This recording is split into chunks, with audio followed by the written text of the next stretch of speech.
Bonsoir, et bienvenue dans l'histoire ennuyeuse. Le principe, vous le connaissez déjà si vous nous suivez. Je vais vous raconter l'histoire avec un tel souci du détail, une telle minutie, un tel refus absolu du rebondissement, que vos paupières n'auront d'autre choix que de capituler, une à une, comme des sentinelles trop fatiguées pour continuer leur garde. Ce soir, la vie quotidienne d'un péager, sur un pont de rivière, quelque part en France, au commencement du XIVe siècle. Une existence entièrement consacrée à faire payer les gens pour traverser un cours d'eau, et à consigner, très soigneusement, qu'ils l'ont fait. Installez-vous, baissez la lumière, vous n'êtes pas obligé d'écouter jusqu'au bout. Personne, à notre connaissance, n'y est jamais parvenu. Commençons, comme toujours, par le commencement, c'est-à-dire par l'aube, et par un homme qu'on appellera Maître Robert, puisque c'était, cette année-là, l'un des prénoms les plus portés de la vallée, avec Jehan et Guillaume, dans des proportions que les registres paroissiaux nous permettent d'établir avec une précision qui, je vous le promets, ne nous sera d'aucune utilité ce soir, mais que je tenais tout de même à mentionner. Maître Robert est péager depuis 11 ans. Il a hérité la charge de son oncle, qu'il avait lui-même reçu en fief d'un seigneur local, lequel tenait le droit de péage d'une concession royale accordée 93 ans plus tôt pour financer, à l'origine, la réfection du pont, réfection achevée depuis longtemps, mais le péage, lui, comme il arrive souvent avec les taxes destinées à financer un ouvrage précis, avait continué bien après que l'ouvrage fut terminé, personne, à aucun moment de ces 93 années, n'ayant jugé utile de reposer la question. Le pont lui-même mérite qu'on s'y attarde, puisque nous avons toute la nuit. Il compte cette arche de pierre, inégale, la troisième, en partant de la rive nord, est légèrement plus large que les autres, pour une raison que les archives ne précisent pas, et sur laquelle 3 générations de maçons locaux ont bâti 3 théories concurrentes, aucune ne convainquant tout à fait les 2 autres. Le tablier est pavé de galets de rivière, usés au centre par cette décennie de sabots et de roues, si bien qu'une légère rigole s'y est creusée, où l'eau de pluie s'accumule et qu'il faut, 2 fois par an, reboucher au mortier de chaux, tâche qui revient traditionnellement au péager lui-même, inscrit dans son cahier des charges au paragraphe 12, entre l'entretien de la guérite et le ramonage de sa cheminée. Les 3 théories des maçons, puisque nous avons le temps ce soir d'y revenir, méritent d'être exposées en détail, car elles se sont, au fil des décennies, transmises de génération en génération avec un sérieux qui n'a jamais faibli. La première veut que la 3e arche ait été élargie pour laisser passer, autrefois, un moulin flottant amarré au milieu du courant, moulin dont plus personne n'a vu la moindre trace, ni dans les registres, ni dans le lit de la rivière. La seconde soutient que le maçon d'origine s'est simplement trompé de mesure sur son gabarit de bois, et que l'arche trop large n'est rien d'autre qu'une erreur qu'on a préférée, une fois la pierre posée, appeler tradition plutôt qu'avouer. La troisième, la plus récente, prétend que l'élargissement permettait le passage plus aisé des radeaux de bois flottés descendant vers la ville, hypothèse séduisante mais qu'aucun document n'était, et qui a surtout pour elle d'être défendue avec le plus de véhémence par le fils du charpentier du village, dont on peut légitimement se demander s'il n'y trouve pas, sans le dire, une certaine fierté professionnelle. La Guérite, justement. C'est une petite construction de bois et de torchis, adossée à la culée nord du pont, avec un unique volet qui s'ouvre sur la chaussée, juste assez large pour y passer un bras et une écuelle où l'on dépose les pièces. À l'intérieur, un tabouret à 3 pieds, un coffre de fer cerclé fixé au sol par 4 anneaux. On ne prend jamais trop de précautions avec l'argent du seigneur, une écritoire, un encrier, et surtout, posez bien en évidence sur une planchette clouée au mur, les tarifs. Car il y a des tarifs, et nous allons, ce soir, les détailler avec l'application qu'ils méritent. Le tarif de base, pour un piéton sans charge, est d'1 denier. Un piéton portant un fardeau qu'il peut soulever seul, 2 deniers. Un âne chargé, 4 deniers. Un cheval sans charge, 4 deniers également, ce qui a fait l'objet, en son temps, d'une contestation véhémente de la corporation des muletiers, qui trouvait injuste qu'un cheval vide paie autant qu'un âne plein. Contestation tranchée, après 7 mois de délibération devant le bailli, en faveur du statu quo, au motif, consigné noir sur blanc dans l'arrêt, qu'un cheval, chargé ou non, occupe le pont de la même manière. L'argument a fait jurisprudence. Il est encore cité, 2 siècles plus tard, dans des affaires de péage n'ayant plus le moindre rapport avec les chevaux. Une charrette à 2 roues tirée par un cheval, 8 deniers. à 4 roues, tiré par 2 bœufs, 16 deniers, plus 2 deniers supplémentaires par sabot de bœuf ferré, disposition rarissime mais qu'il faut connaître, car elle survient environ une fois par saison, généralement la personne d'un maquignon venu de trop loin pour avoir eu vent de la coutume locale, et qui découvre, avec une résignation coutumière, qu'il devra s'acquitter de 2 deniers de plus que son voisin de charrette, pour la seule raison que ces bœufs ont les pieds mieux. Et keeps.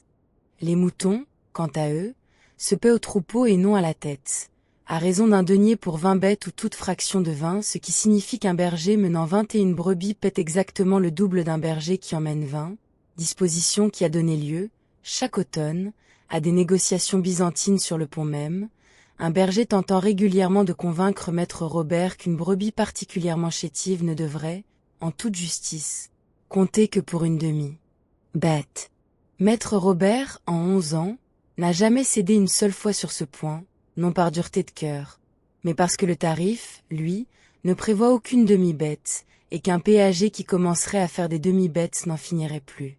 Les porcs se paient comme les moutons, mais par 10 et non par 20, les porcs étant réputés, dans le texte même de la charte, plus encombrants et de moindre discipline sur la chaussée, une formule que maître Robert trouve, en son fort intérieur, tout à fait exacte, ayant l'occasion, à plusieurs reprises, de courir après un cochon échappé jusqu'au milieu de la 3e arche, celle qui est plus large, ce qui, au moins, laisse un peu de place pour la poursuite. Les poissons frais, apportés 2 fois par semaine depuis les temps seigneurial jusqu'au marché la ville, bénéficient d'un tarif à part, calculé non sur le poids ni sur le nombre, mais sur la taille du panier d'osier qui les contient, disposition qui a longtemps semblé absurde à maître Robert, jusqu'à ce qu'il comprenne, après plusieurs années d'observation, qu'elle évitait justement d'avoir à peser un chargement de poissons frais sous le soleil de juillet, ce que ni lui ni personne n'aurait souhaité faire 2 fois par semaine. Le sel, lui, transporté par sac depuis les salines de la côte, paie au sac plein, et fait l'objet d'une vigilance particulière. Le sel étant une denrée taxée séparément par ailleurs, ce qui pousse certains marchands à tenter, une fois par saison environ, de faire passer pour denrées diverses non taxables ce qui est, à l'évidence, un sac de sel. Subterfuge que maître Robert repère invariablement au bruit sec et cristallin que fait le sac lorsqu'on le pose, un bruit qu'aucune autre marchandise, dit-il, n'imite tout à fait. Les exemptions, à présent, car il y en a, et elles occupent, à elles seules, presque autant de place dans le règlement que les tarifs eux-mêmes. Le clergé, d'abord. Tout homme d'église en habit, se rendant à ses fonctions, traverse gratuitement, sur simple présentation de sa tonsure, qu'il n'est évidemment pas tenu de prouver autrement qu'en la montrant, ce qui donne lieu, 2 ou 3 fois par an, à des messieurs peu religieux tentant de se raser le sommet du crâne à la hâte derrière un buisson, stratagème que maître Robert repère invariablement, non pas à la tonsure elle-même, mais à l'absence totale de calme ecclésiastique dans le regard du prétendant. Avant d'en venir au Seigneur, il faut mentionner une exemption plus modeste mais tout aussi codifiée. Celle des femmes se rendant accoucher chez une matrone de l'autre rive, ou en revenant, exemption accordée sur la simple parole de l'intéressé, sans qu'on lui demande jamais de preuves, disposition rare dans un règlement par ailleurs si tatillon sur tout le reste, et que maître Robert applique, dit-on, avec une douceur particulière, ayant lui-même vu naître ses 4 enfants de l'autre côté du pont, chez cette même matrone, dans des circonstances où il n'aurait, avoue-t-il volontiers, pas eu la patience d'attendre qu'on lui compte un denier. Le seigneur du lieu et sa suite immédiate traversent gratuitement, cela va sans dire, de même que ses officiers en mission, sur présentation d'un seau de cire qu'il faut examiner avec attention, les faux seaux n'étant pas chose rare, et maître Robert ayant développé, au fil des ans, un instinct assez sûr pour distinguer une cire authentique d'une cire de contrefaçon, principalement à l'odeur, la cire du seigneur contenant, dit-on, une proportion de résine de pin qu'aucun faussaire local n'est jamais parvenu à reproduire exactement, faute d'accès aux fournisseurs attitrés. Les processions religieuses, les enterrements se rendant au cimetière de l'autre rive,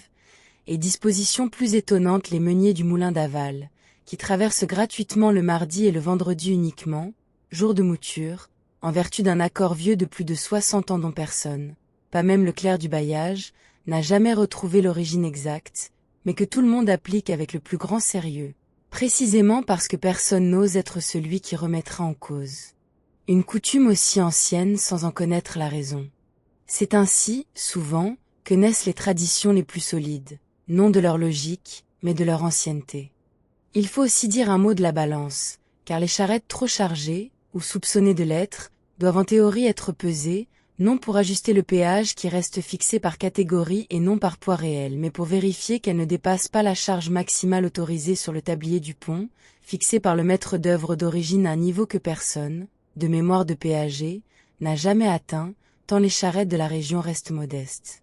La balance elle-même, un grand fléau de bois et de fer suspendu sous un portique voisin de la guérite, ne sert donc, en pratique, presque jamais à peser une charrette entière, mais plutôt, plus modestement, à trancher les litiges sur les tonneaux de vin dont on ne sait s'ils sont pleins, à moitié pleins, ou simplement lourds de leur seul bois, question qui revient, selon les calculs assidus de maître Robert consignés en marge de son rouleau, un peu plus de 2 fois par mois en moyenne, avec une pointe notable aux alentours des vendanges.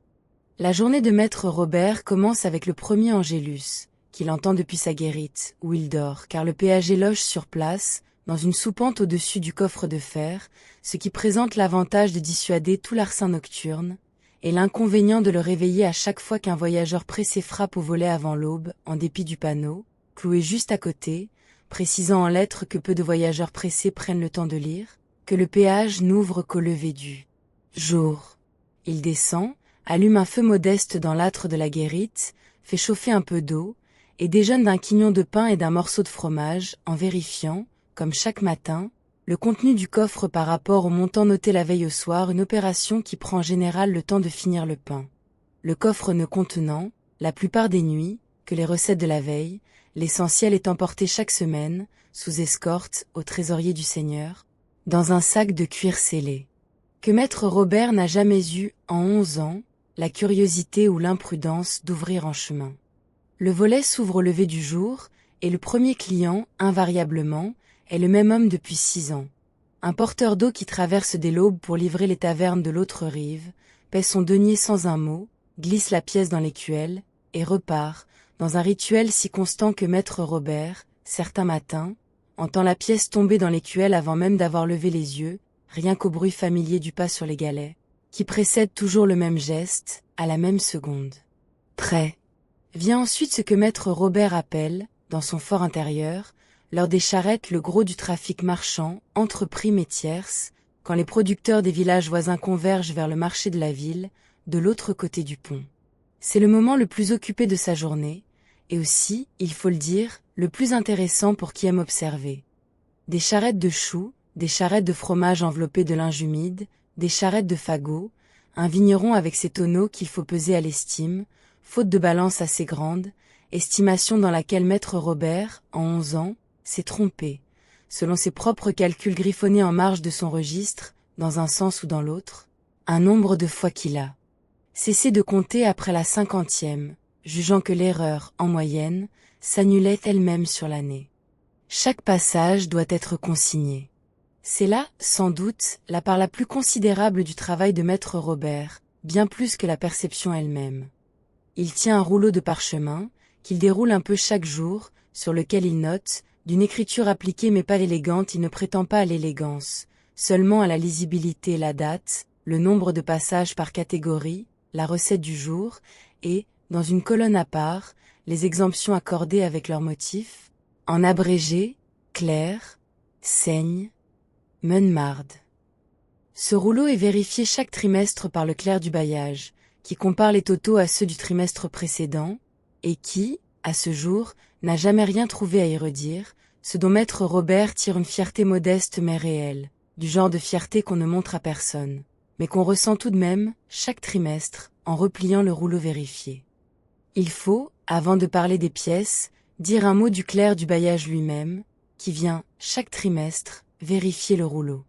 C'est un homme sec et méthodique, du nom de maître Ancel, qui arrive toujours à cheval, toujours à la même heure, toujours muni de sa propre écritoire portative, et qui procède à la vérification selon un rituel immuable.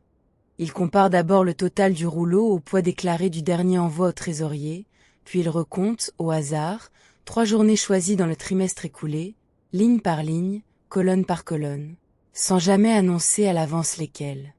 Maître Robert, en 11 ans, a fini par comprendre que ce hasard n'en est peut-être pas tout à fait un. Maître Ancel semble affectionner particulièrement les journées de foire, où les erreurs, si erreur il devait y avoir, auraient le plus de chances de se cacher dans le volume des transactions.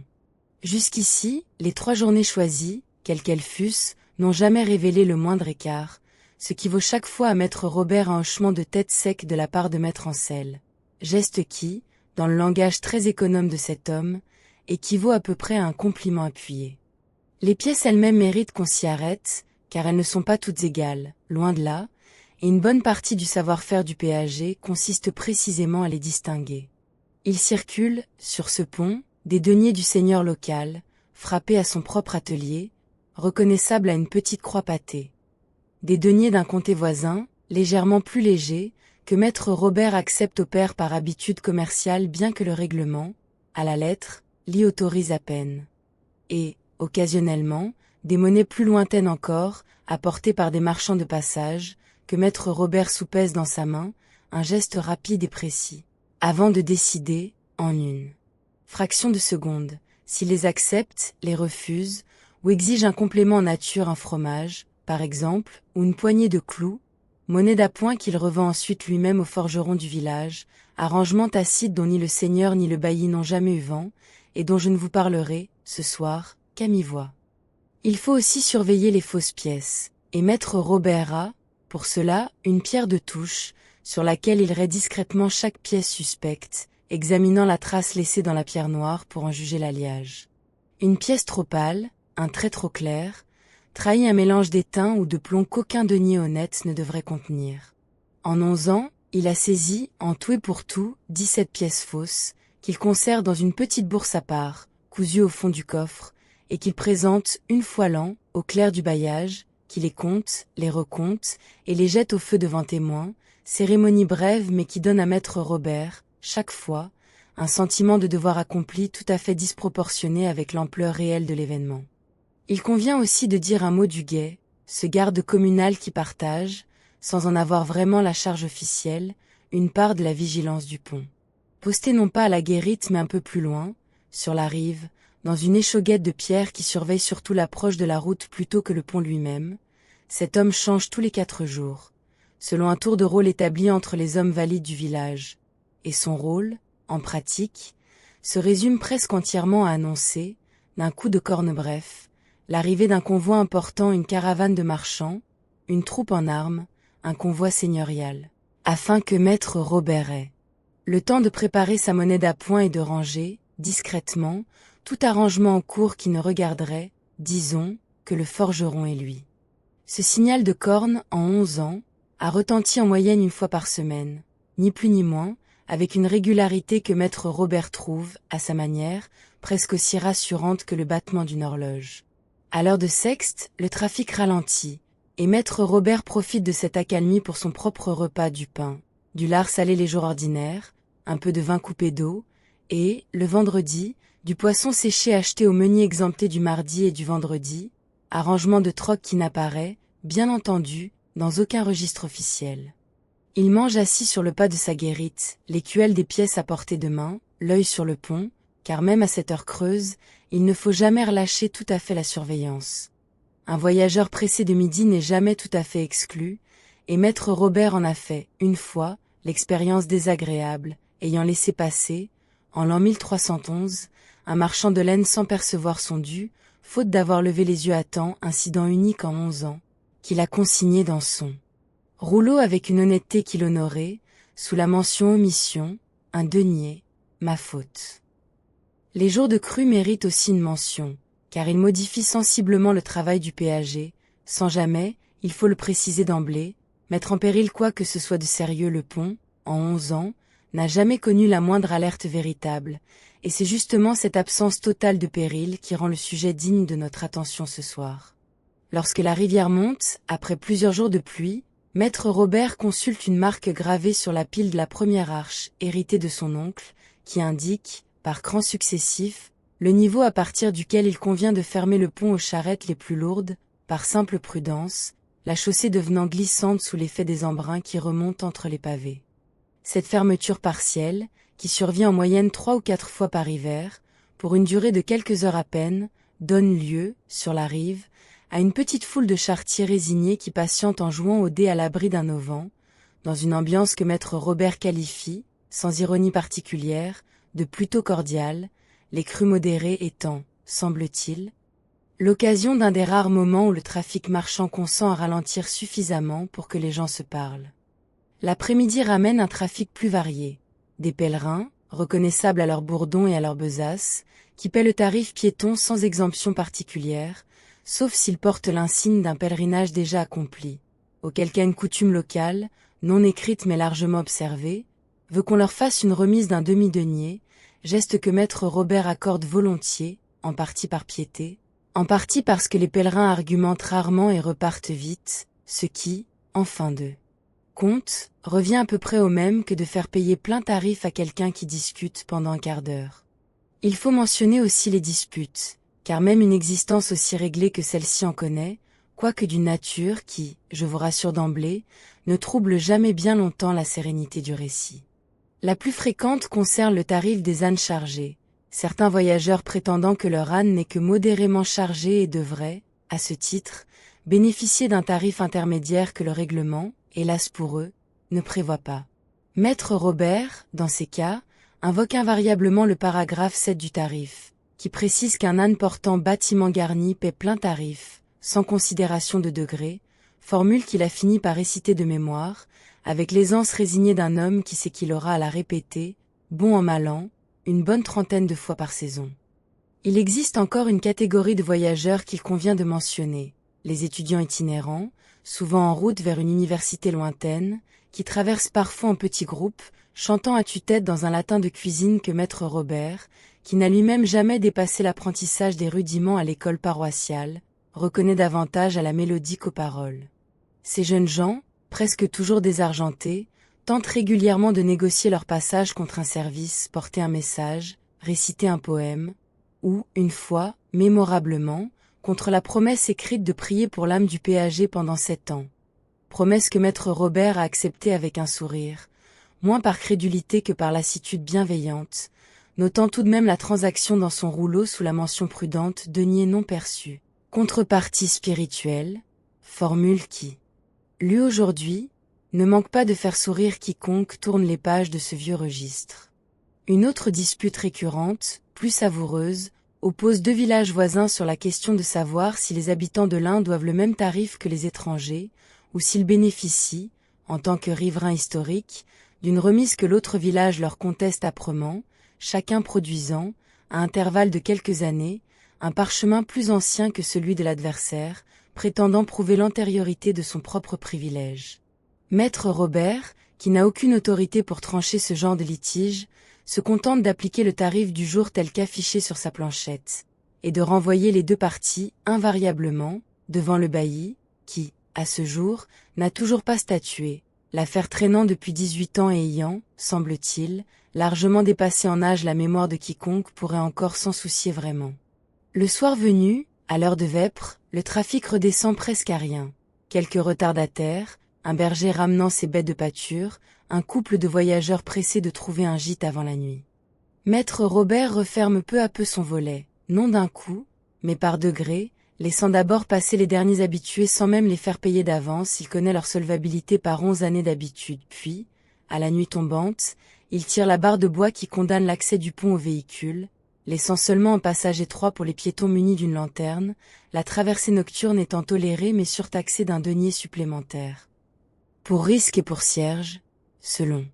la formule consacrée du règlement, qui laisse entendre, sans le dire tout à fait, qu'un péager dérangé après la nuit tombée mérite bien un peu de compensation pour la chandelle qu'il devra rallumer.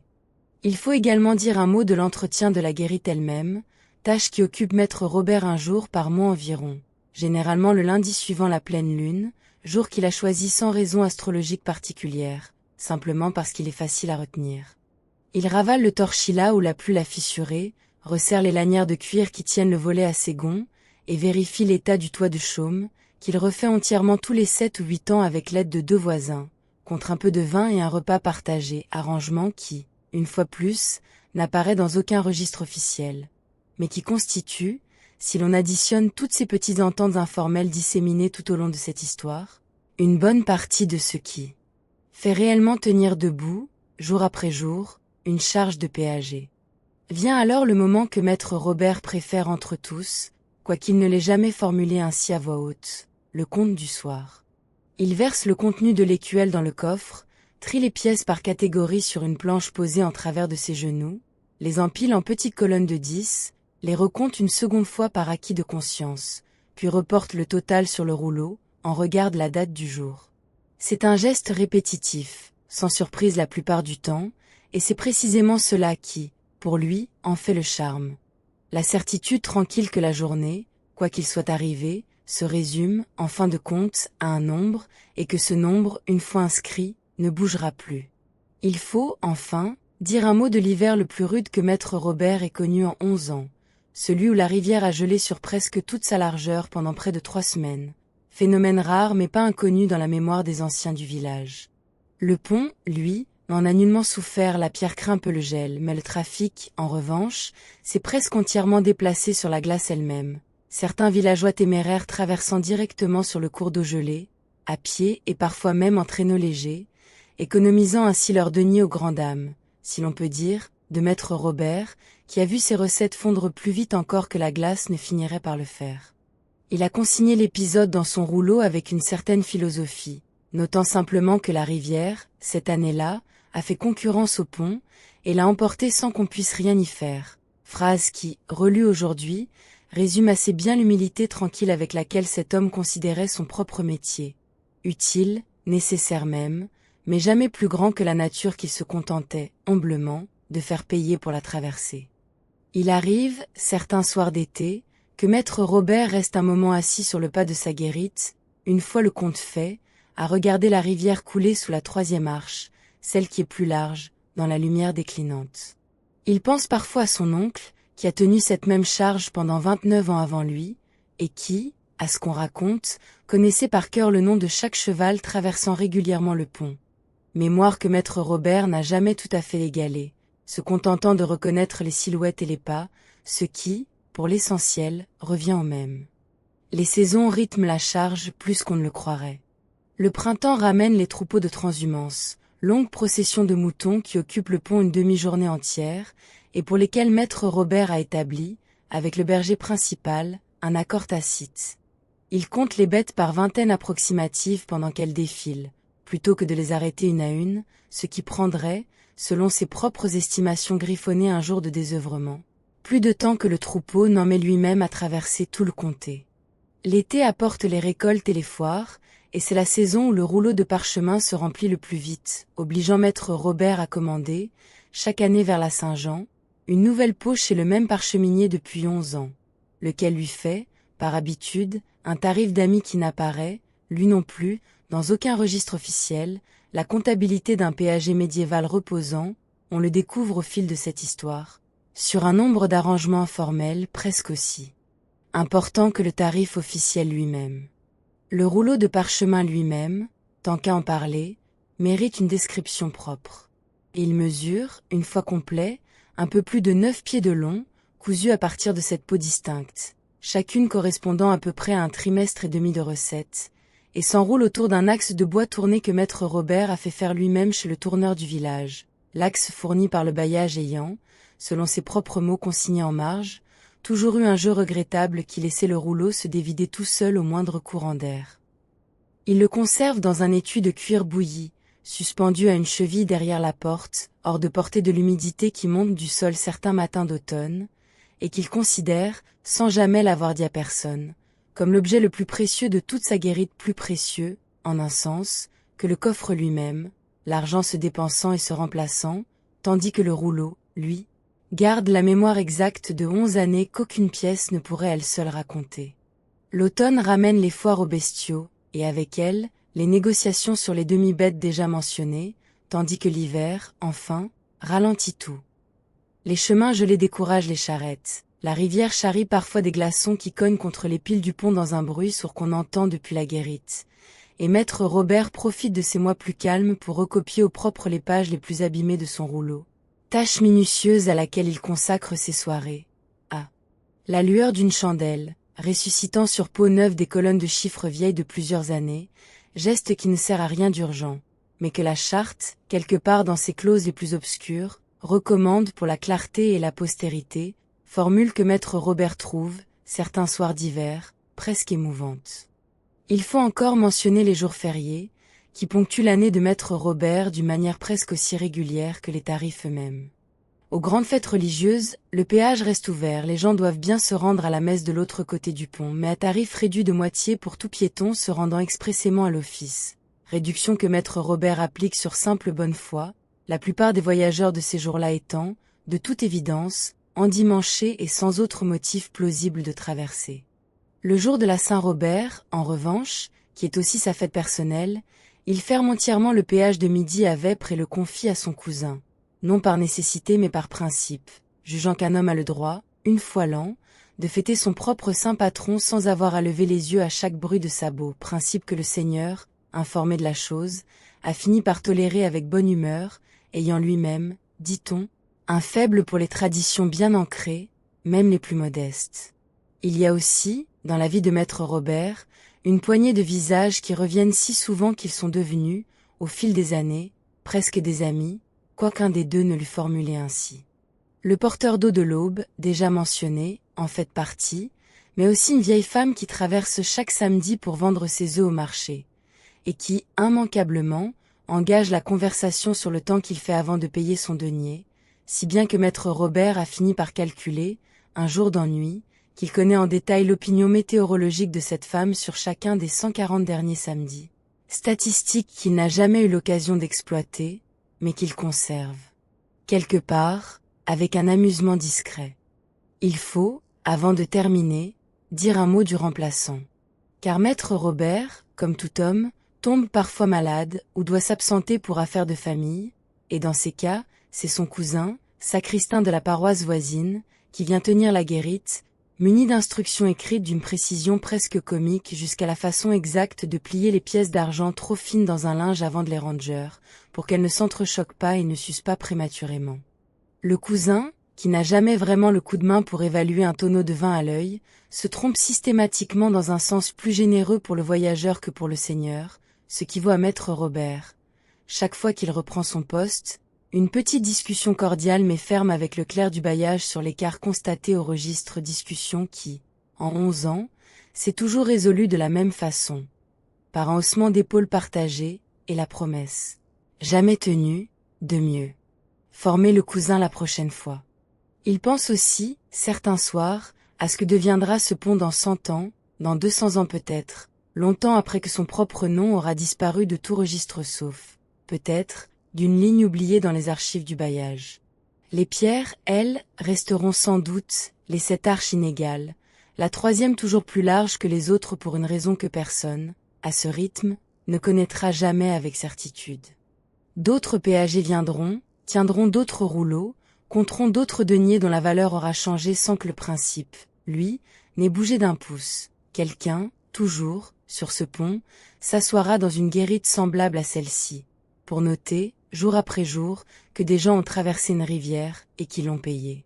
La nuit, à présent, est tout à fait tombée sur le pont. La barre de bois est en place, le volet presque fermé, ne laissant qu'une fente pour les rares lanternes tardives. Le coffre de fer est refermé à double tour, la clé glissée dans une poche cousue à l'intérieur du pourpoint de maître Robert, qui ne la confie jamais à personne, pas même à son cousin remplaçant, par un excès de prudence qu'onze années sans incident n'ont jamais réussi à dissiper tout à fait. La rivière continue de couler sous les 7 arches, indifférente aux tarifs, aux exemptions, aux demi-bêtes et aux fausses pièces, comme elle coulait avant le pont, et comme elle coulera longtemps après que le dernier denier de cette histoire aura été dépensé, fondu, ou simplement perdu dans l'herbe d'un fossé, quelque part, par quelqu'un qui ne s'en souviendra même plus. Maître Robert monte à sa soupente, au-dessus du coffre, par l'échelle de bois qui craque toujours à la 4e marche depuis 11 ans, sans qu'il ait jamais jugé utile de la réparer, la connaissant trop bien pour qu'elle le surprenne encore. Il s'allonge sur sa paillasse, écoute un instant le clapot de l'eau contre les piles, le grincement lointain d'une girouette sur le toit de la guérite, et pense, avant de s'endormir, à la journée du lendemain, qui commencera, comme toujours, par le même Angélus, le même porteur d'eau, le même denier tombant dans la même écuelle, et qui se terminera, comme toujours, par le même compte du soir, colonne après colonne, jusqu'à ce nombre tranquille qui ne bougera plus. Voilà, c'était la vie d'un péager de pont, au commencement du XIVe siècle. Il ne s'est rien passé, comme promis. Aucun brigand, aucun naufrage, aucune aventure n'est venue troubler votre descente vers le sommeil. C'est le luxe que nous offraient ces existences. La preuve qu'une vie entière peut tenir dans une colonne de chiffres, recommencer chaque jour, et qu'on peut poser sa tête, chaque soir, sur un compte parfaitement juste, comme sur un oreiller bien fait. Le pont est vide, maintenant. L'eau continue de couler sous la troisième arche, celle qui est plus large, sans que personne, ce soir, n'ait besoin de savoir pourquoi. Respirez lentement, une fois, deux fois, dormez comme une rivière sous un vieux pont de pierre. Bonne nuit. Et avant de fermer tout à fait les yeux, si vous aimez ces histoires du soir, pensez à vous abonner, tout doucement, sans vous relever. C'est le meilleur moyen de retrouver la prochaine histoire, très bientôt. Merci d'être là, et dormez bien.